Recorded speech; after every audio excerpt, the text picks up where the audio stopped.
This is the Seahawkers podcast. Quick reaction show for the Seahawks win over the Minnesota Vikings 21-7 on Monday night. Adam, my co-host, Adam Emmert. How you doing, man? Wait, 21-7?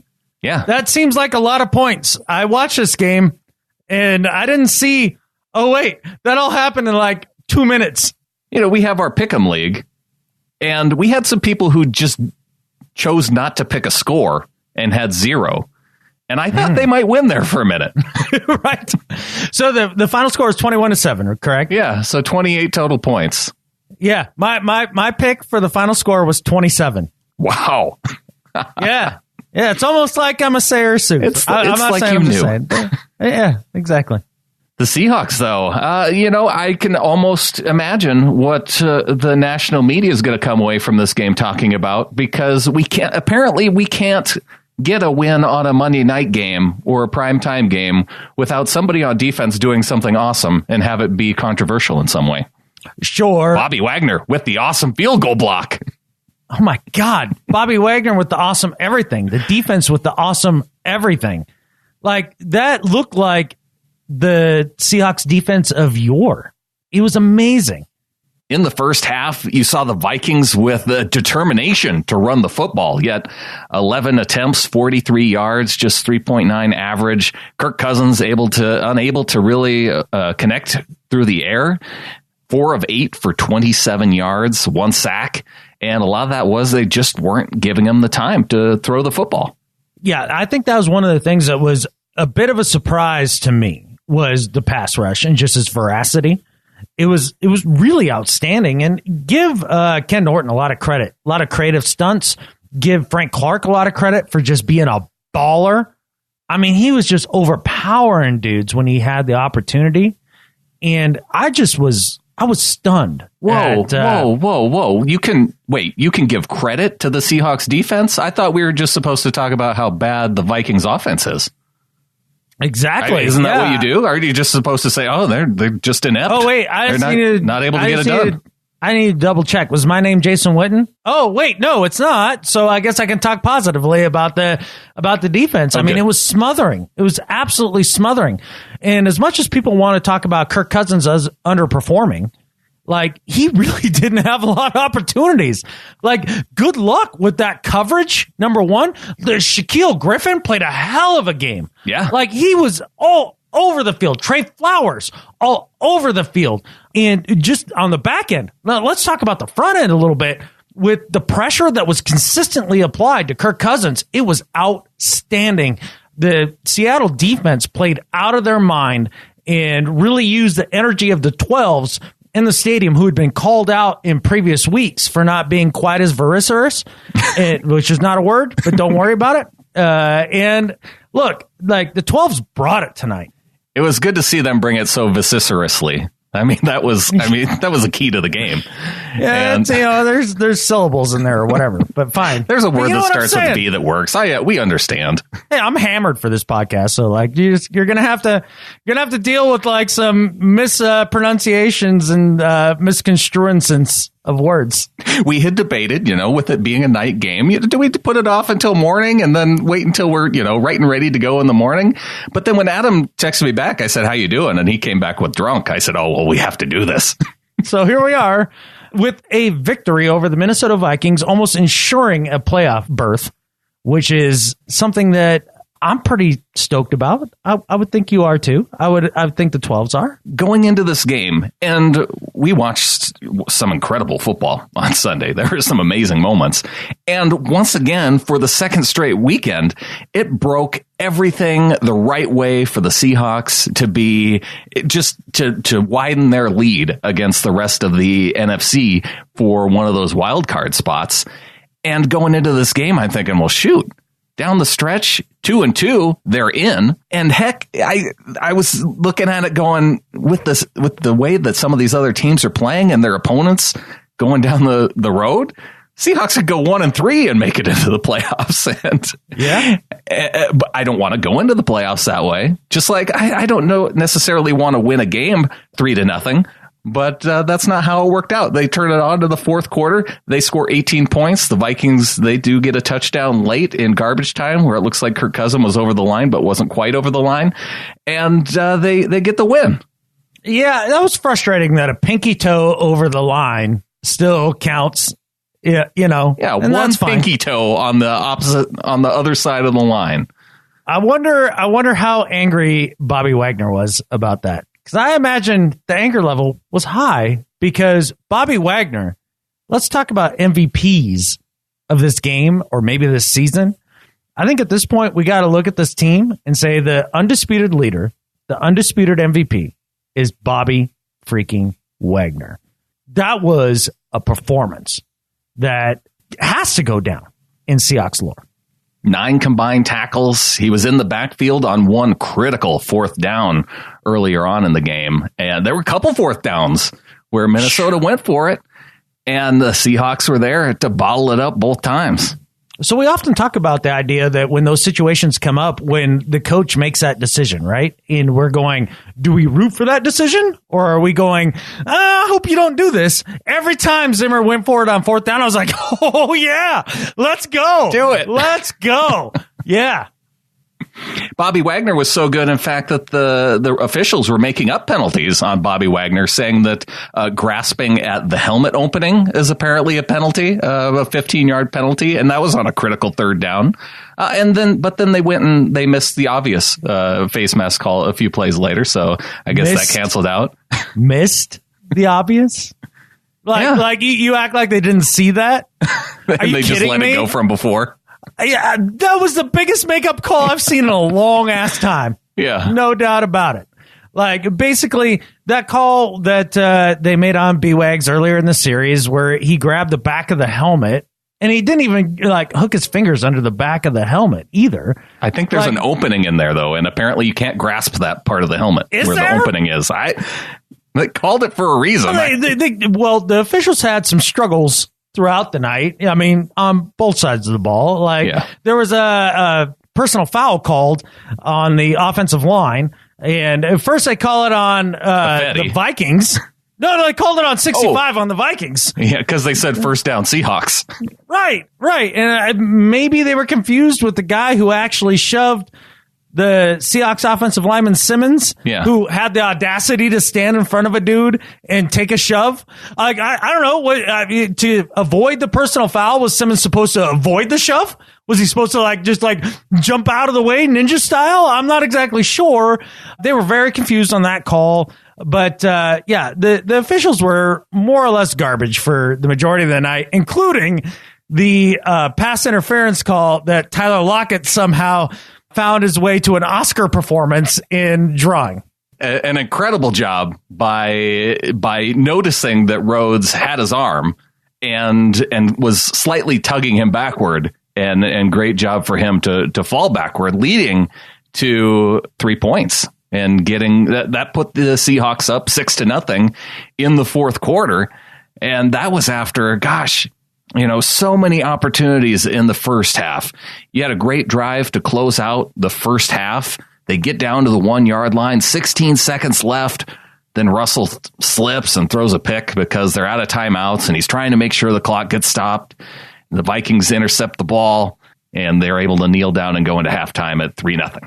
So that was a bummer, the way that that unfolded. But with that said, that's one of the plays that Russ made that I'm like, okay, well, just things go wrong sometimes. And so bad stuff happens. But my biggest complaint for the night would be the idea that the Seahawks really did a good job, and Brian Schottenheimer in particular in the first half, really setting up the Vikings with a lot of misdirection, a lot of good running plays, and calling the chunk plays in really good opportunities. And Russ flat out missed them on multiple occasions. If I'm going to look at the offense's sputters throughout this game, most of them I'd put on the fact that Russell Wilson was just tight. This is the tightest I've seen him since that 4-interception game, or however many he threw, against the Green Bay Packers. Because he had moments where he had a ton of time to look down the field, survey the field. You saw in the replays that there were dudes in position to catch the football downfield, and he just didn't go for it. And fortunately, that was the only one turnover that he gave up right at the end of the half, because I don't know if they could have sustained a whole lot of turnovers in this game. Russell, at the end of the day, finishes with 10 completions on 20 attempts, so completed just half of his passes, sacked twice, 72 yards. Wow, 72. I didn't even know what the final stat line was. I was a little surprised. I knew it wasn't good, but I didn't know it was a sub 100 game. Look, we often comment on the fact that yards don't matter, and usually they don't. But in this case, like, if you look at this game, this was all running the football, whether that was through the backs or Russell Wilson with a big run late, and the defense playing out of its mind. And Russell Wilson had a terrible day through the air. This was a terrible day from him, and yet this team, in this circumstance, with all these things on the line, managed to overcome. I think that is a huge positive going forward. Yeah, let's take that as a positive, because they needed the win and they got it. And Chris Carson on the day, 22 attempts for 90 yards. Russell Wilson, like you mentioned, returning to form, 7 attempts at 61 yards, including that 40-yard run down the sideline that led to the first touchdown of the game. You had Rashad Penny break out a pretty fun little 17-yarder where he ran about 83 yards. I think the TV guys mentioned. Talk about this run. 8 carries, 44 yards for Penny. All right, let's talk about that Penny run a little bit, because he goes out to the left side of the line, and there is a clear lane that opens up in front of him where he could just go and attack the safety, easily get the first down. Oh, not only did he hesitate, but he was like, oh my God, there's a dude 20 yards away. No. I'm going to do this ridiculous reverse field situation and run it all the way back to the other side. I mean, no. Okay. Yes. That wasn't even a no. Yes. I was still mad about that even after he pulled that off, because he really did. If he just puts his foot in the ground and goes forward and attacks the defender, easily a first down, and probably picks up 12 yards instead of the 17 without all the drama. And for all the folks who wonder the difference between Penny and Chris Carson, that's an amazing example right there. And then also Chris Carson's run to seal the game, more or less, down the stretch, where he mows over a couple dudes, forces himself to stay in bounds, and allows the Seahawks to basically begin to run out the clock.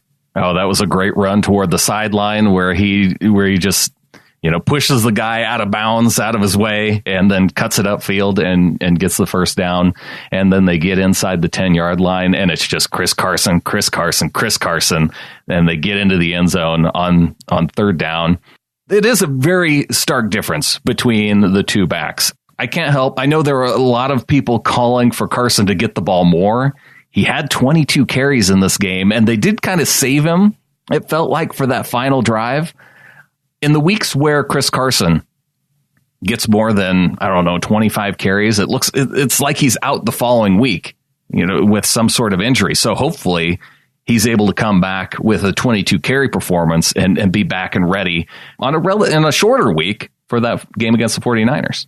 It's an interesting point, and it's something that you brought up in the Ring of Honor during the game, that basically the coaching staff is like, look, if we use him too much, we don't get him next week. Right. And I'm not sure if that's a truism at the end of the day. I don't know if it is either, but it's trending that way for me. And I get that. So what I wonder a little bit is, after last year and the year before, where the Seahawks went through injury hell with all of their running backs, if they're a little gun shy to the idea of just handing the dude the ball with consistency, the way they did Marshawn. Yeah. And that's kind of how this feels right now, is that it's not so much that maybe Chris Carson can't do it. It's more that the coaching staff and the trainers and everybody is like, wait. If we do this, we ain't going to have him no more. And I'm not sure that's a true fact. That's something we're going to have to see. Yeah. And it's not an invalid point. I'm just curious as to, I just want to give him the ball. Let's just give him the ball Let's see what happens. I think he has the mentality, the makeup, the mental fortitude to do this on a week in, week out basis. I do. Well, it did concern me a little bit. The first time that the Seahawks got down inside of the red zone, they went away from Carson and ended up kicking a field goal. It was in that series where you're starting to ask yourself, why is he not down there near the goal line? You know how Schottenheimer, going into the season, there was a little bit of criticism there about the number 53 and the number of runs with the number of completed passes. Mm-hmm. Pretty wild looking at these numbers. And they had 42 rushing attempts, 10 completed passes. They were just one under that 53 number with those combined runs and pass completions. You mentioned the number 53. That sounds like that game took place in 1953.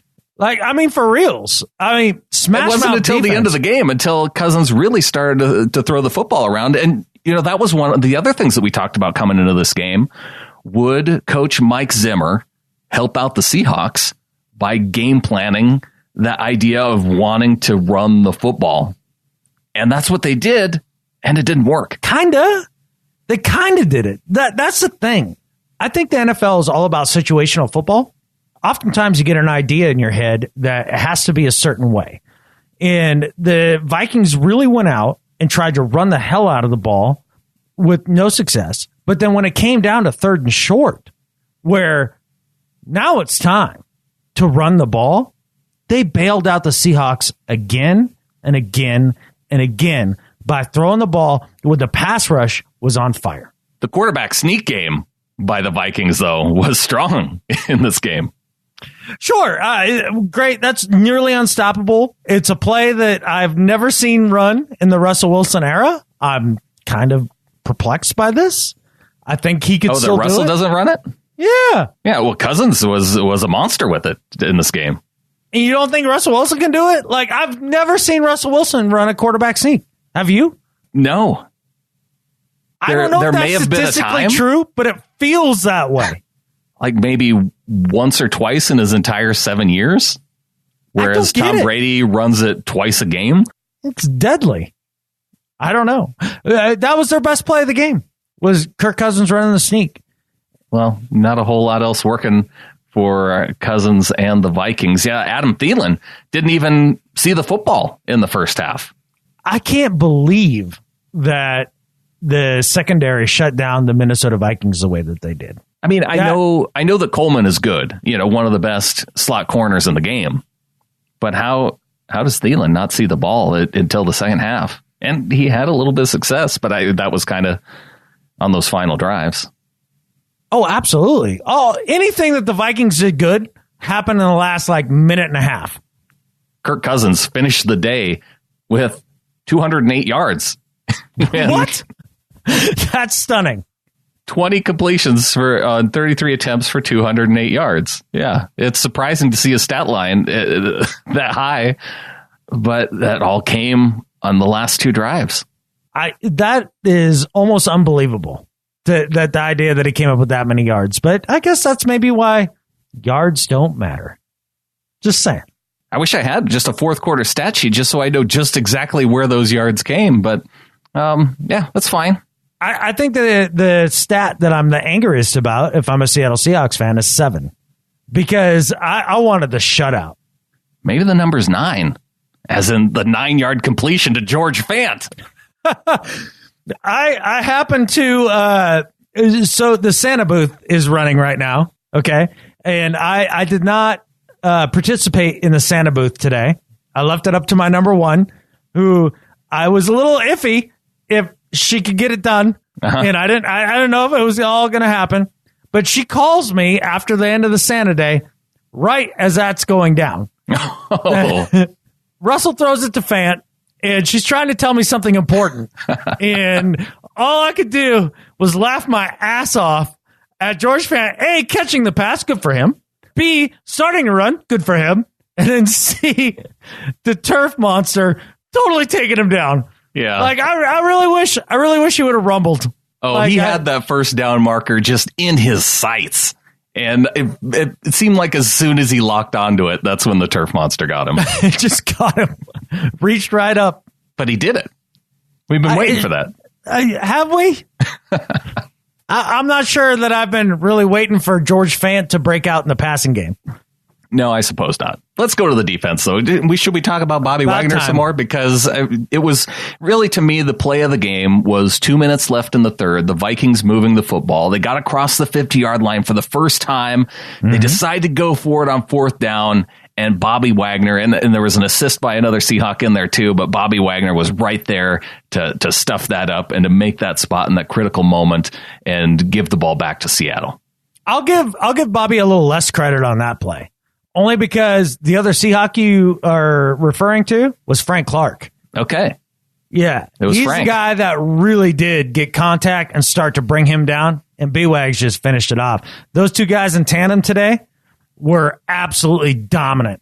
Frank Clark just bowling over any offensive lineman that's standing in his way. He was just like, yeah, okay, you're right there. Well, the quarterback's over there. I'm just going to go over there. So you can either stand in front of me or not. But either way, yeah, Captain Kirk is going to have a hard time right now. It was a big play by Frank Clark on third down, and has the sack on the day. 11 now for the season. And Deion Jordan also showing up a little bit in the stat sheet. Jacob Martin also had a sack in the game. Created the fumble late in the game. Oh, that was the sack fumble right there, and absolutely Coleman there to pick it up and bring it in for the score. It almost felt like, I mean, I had commented after the first half in the Ring of Honor. I was like, we've dominated in the trenches. We're running the hell out of the ball. Russ just needs to get his poop in a group and just settle down a little bit, and we'll be fine. And we're going to bust this open. It just didn't happen for a really long time. I was starting to be like, well, do I not know football? And then all of a sudden, boom, the floodgates opened and the Seahawks did what they needed to do. And, having that last score by the defense was super fitting because they snuffed the life out of the Vikings and have really begun the ascension to the playoffs because we're going now. Yeah, the defense absolutely earned that score. And the Seahawks 8-5 now, and with 3 games against the 49ers in Santa Clara, and then back home against the Chiefs and Cardinals, and only needing 1 win out of those 3 games. I was going to say, you can go 1-2 there and be fine. And do you think Niners, Chiefs, Cardinals, do you think we're going to go 1-2? You have to at least go 1-2. I mean, you do have the history of the Cardinals coming into town and making crazy things happen at the end of the year. So I'd like to wrap it up next week, and so we don't have to worry about those last 2 games. Oh, we will wrap it up next week. I have no doubts about that. I understand that the Niners beat the Broncos this week. I don't know what the Broncos were doing. They were not covering George Kittle. That's exactly what they were doing. They were covering everybody else and leaving George Kittle just wide open. And which I don't know. I think I would take the other approach if I were a defensive coordinator. I would put I'd maybe put 3 guys up on the line of scrimmage and then just put the other 8 guys on George Kittle because that's the only guy that the 49ers can throw to. And just have your chance. Well, maybe put a guy on Dante Pettis. He had a pretty good game too. So when do you want to start collecting checks as an NFL coach? Because I mean, honestly, I have no idea what the Broncos were thinking. There's one dude, cover that dude. One, cover him. I understand Chris Harris is out. Just my mom could have covered him. Come on. Put 2 men, play man to man with 2 dudes on Kittle. And play zone everywhere else. It'd be fine. All right. Well, I hope Ken Norton's listening, although I don't think he needs to because his defense is balling right now behind the play of Bobby Wagner, who is a man amongst boys in this league right now. And if you want to try to make the argument that Luke Kuechly is close to Bobby Wagner, good luck with that. There's one man right now who is the best linebacker in the game, hands down, without question. There's no debate. His name is Bobby freaking Wagner, and I cannot wait for his press conference tonight because I'm sure it will be fire. He's a man possessed all night, and nobody has me fired up more than the Wags.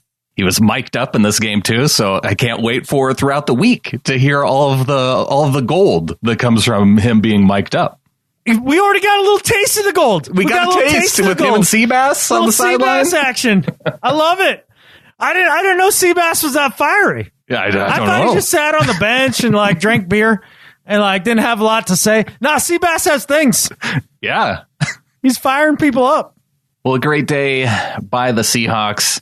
Well, maybe not great, but it was a great fourth quarter. A great final 5 minutes of excitement in this game, and they got the job done, which is all that matters.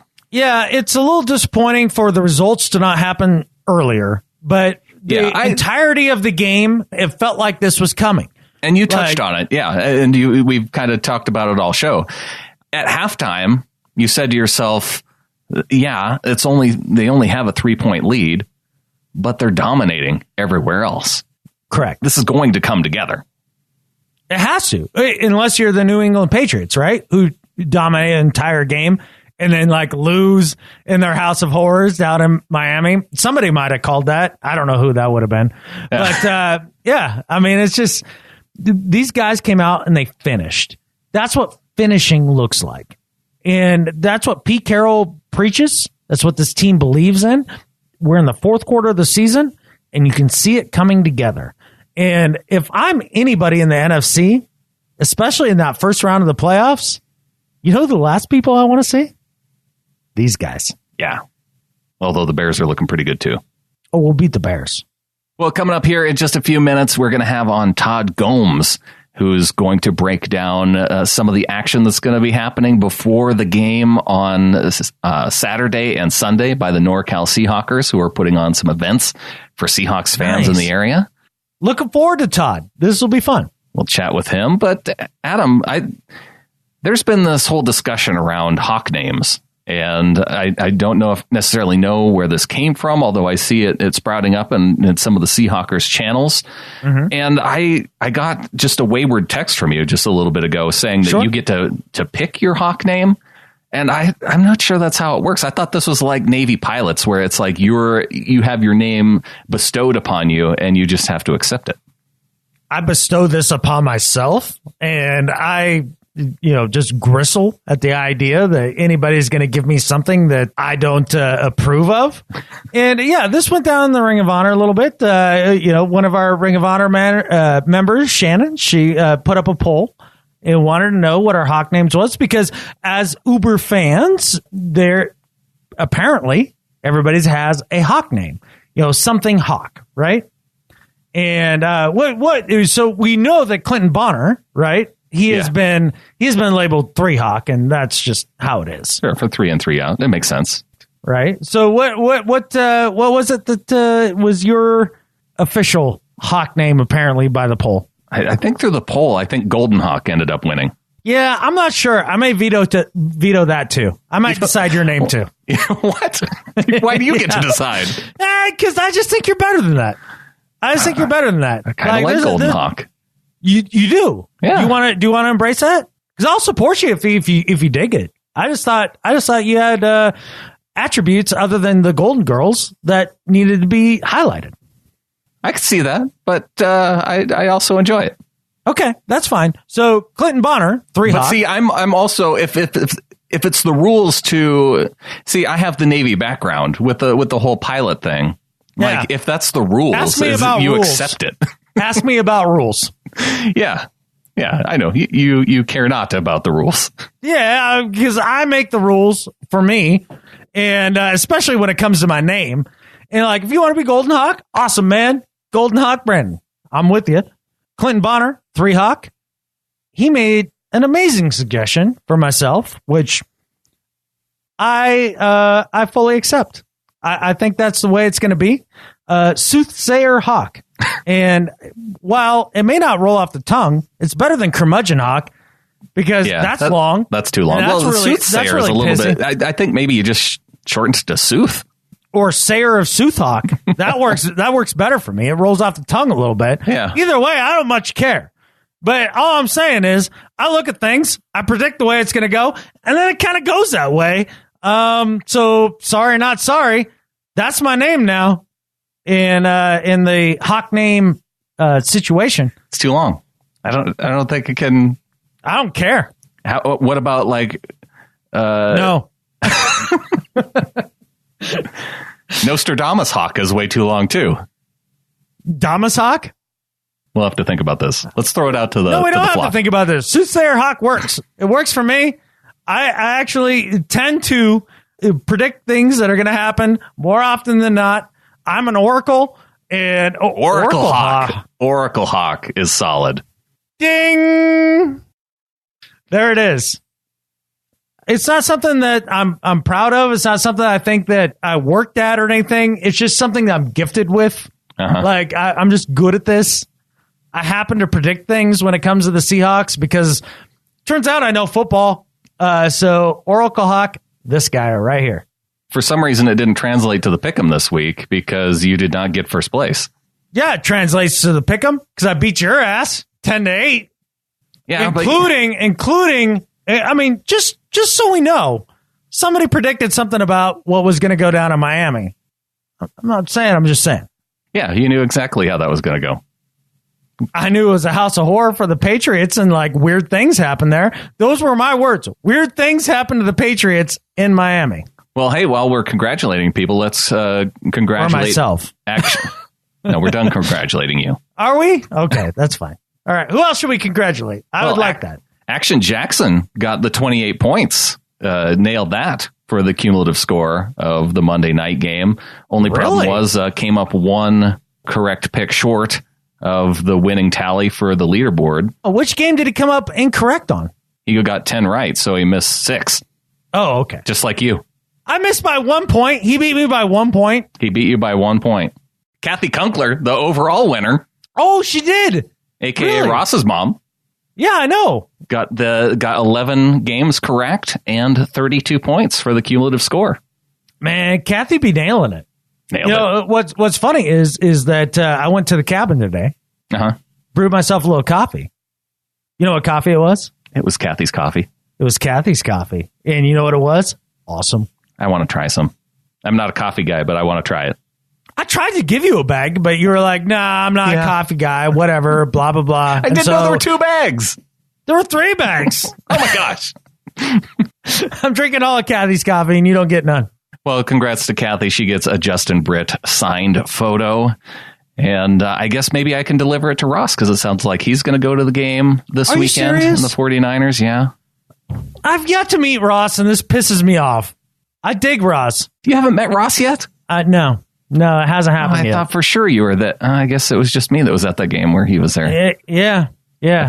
I feel like it's been a couple times that I've been at games with Ross. Here's the thing. I'm going to have to ditch Santa. Yeah. Because he's really interfering with my ability to meet people down the stretch at these games. Plus, you get cursed out by people who think that the Santa photos should be free. Oh, that's fine. Like, I get the sentiment, but Santa charges me a large amount of money per hour. Well, yeah. Like the mall charges me a couple grand to be there. Yeah. If I was Paul Allen, let's say, and a philanthropist and independently wealthy, then sure, I'd give them out like candy. And I still do give them out like candy. Yeah. But yeah, no, I'm evil on the inside. I understand Santa needing to make that money to maintain that physique for just a few weeks a year. Like, you have to, plus the beard. I mean, that takes skill. Here's the thing. You need to pay for that. Here's the thing you're overlooking is so you have the physique, you have the beard, you have the look, right? Yeah. But the most important thing is a twinkle in the eye and the relationship with the children. That's that kind, gentle soul that like genuinely cares about what they want. You know, the antithesis of Billy Bob Thornton and Bad Santa. Yeah. That's my Santa right there. That's your Santa. And he takes top dollar for it. And he's worth it. But it's robbing me of the opportunity to meet folks like Russ. And so I'm going to have to kick Cowboy Santa to the curb because he's a Cowboys fan. So we digressed a lot. Yeah. What do you say we get into this conversation with Todd about this upcoming game in Santa Clara? Sounds like a plan, man. With the Vikings game now behind us, we look ahead to the final road game of the season down in Santa Clara against the 49ers. And we're joined by Todd Gomes, president of the NorCal Seahawkers. Todd, how you doing? I'm doing great. Go Hawks. Go Hawks. And you got your work cut out for you this week, planning for some events for the Seahawkers. Anybody coming down and traveling to this final road game of the season? Yeah, I'm hearing quite a few people coming. Quite a few people that I've seen, they're staying at the Biltmore, which is either Santa Clara or San Jose. They're right all together there. But yeah, I anticipate quite a few fans coming. Yeah, so Saturday, starting at 4 o'clock, you guys have an event at the Aloft Santa Clara, which is pretty close to Levi Stadium. And I know one thing to point out to people going to that area, there's actually 2 Aloft hotels in San Jose. There's Aloft San Jose Cupertino. There's Aloft Santa Clara. The event you got going on is at the Aloft in Santa Clara. And what are you guys going on that evening? Yeah, so it's basically right now we're still working on it in this late day, but right now it's just an event, kind of a get together. Start at 4, Seahawks fans to hang out. They have a full bar. They have food. It's going to start at 4, go till when everybody wants it to. Then entertainment. I'm actually bringing my slide projector and some videos. May just end up showing the Super Bowl. Who knows? Yeah, and unless we get a last minute speaker, which could be possible too. Things are coming together still. So you got the event on Saturday, and then you are also planning a tailgate on Sunday. Yeah, Sunday we're going to be in Green Lot 1, which is where we've been the past 3 years. And you drive in through it's Great American Parkway. We're actually looking for people to drive in with us, so that way we can have a couple cars parked next to each other. The past 3 years, we've either been the first car or second car in line, waiting for the gates to open. So we tailgate before the tailgate. We get there, I think around 7 o'clock in the morning. Gates don't open until 4 hours before the game. So we, put the tailgate down, just hang out in the parking lot, and we're hoping for somebody else to drive in with us. But it's Green Lot 1, and you enter off of Great American Parkway. So if people want to be part of the tailgate, drive in with you, or if they want to go to the Saturday event, where's the best place for folks to go to be a part of those events? Everything's on our Facebook page. Has all the information. If they want to contact me, they can do that. Text messaging is good, or even instant messenger on Facebook. Facebook.com/NorCal Seahawkers, and information is there. And what's the cost for those events? So the Saturday night is $15. If they prepay, there's a chance that food is going to be included, depending on how many people prepay. So I think I have to put the order in on Wednesday. Okay. If we get enough people who prepay, then it'll be that. Otherwise, they can pay $15 at the door. The tailgate, there's no charge, and it is bring your own everything, bring all your stuff, no charge. Both nights we are having a raffle. Raffle is going to be benefiting the campfire victims. We've actually partnered up with the Good Old Boys Motorcycle Club. I think their president is a Seahawks fan and a friend of mine. Yeah, they make regular runs up north. They're up in that area a little bit closer near Santa Rosa, Cotati. And they make regular runs. They do a lot of charity events. So I figured, hey, let's get together with them because they know where the money needs to go to. We're not giving it to Red Cross or Goodwill or any of those organizations where they take a cut. We're donating it directly to the people in need. So if people want to, they can also get in on that through the Facebook page and through the raffle tickets. And now you've been doing this for a while, Todd, 17 years as the NorCal Seahawkers president. And what is it like for Seahawks fans who have never been to a game in that area? What can they expect? It's better now. Now that they're in Santa Clara, it is a little bit better.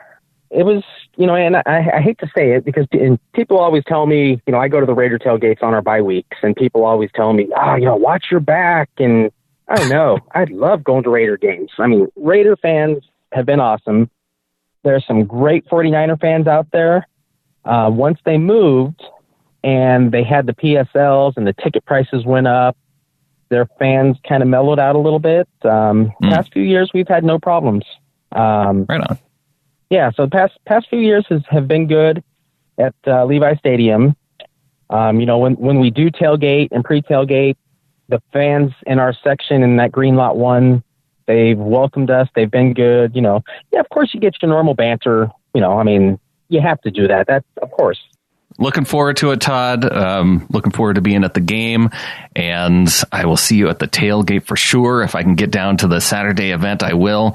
And if anybody else wants to check it out, facebook.com/NorCal Seahawkers. Anything else that you want to cover before we get out of here, Todd?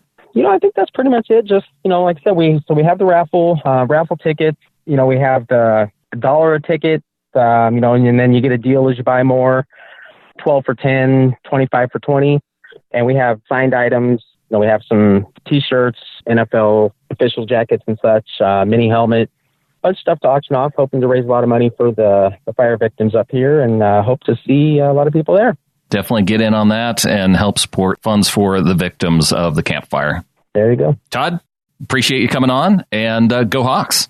All right, go Hawks. Thank you. So big thanks to Todd, big thanks to the NorCal Seahawkers, and don't forget, if you're going to the game, get in on the raffle that they're doing, because it is helping to raise money for the victims of the campfire, and a good cause by the NorCal Seahawkers.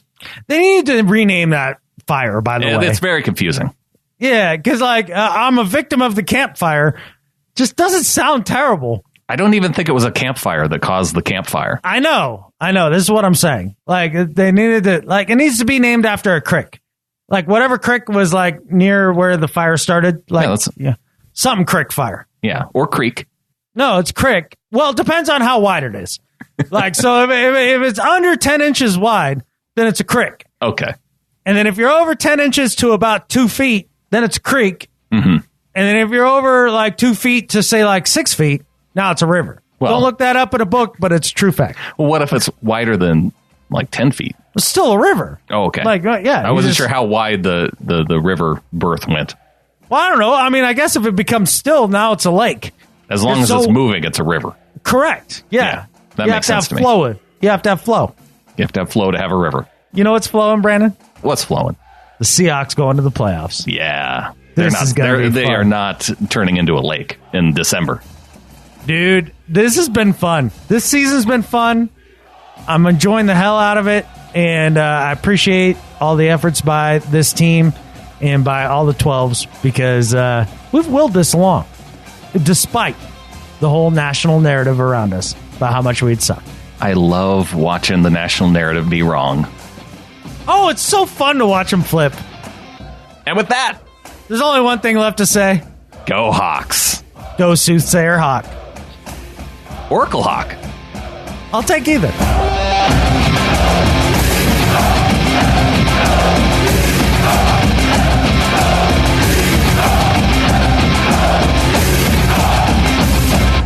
All right, let's do it. You know what I'm going to do? Bonk me. Bonk. Yeah. Oh, that came out weird. Please, God, put that at the end. Because as much as I'd love to bonk you, we're never going to bonk. Oh. Yeah, I know. You're a little hairy for me.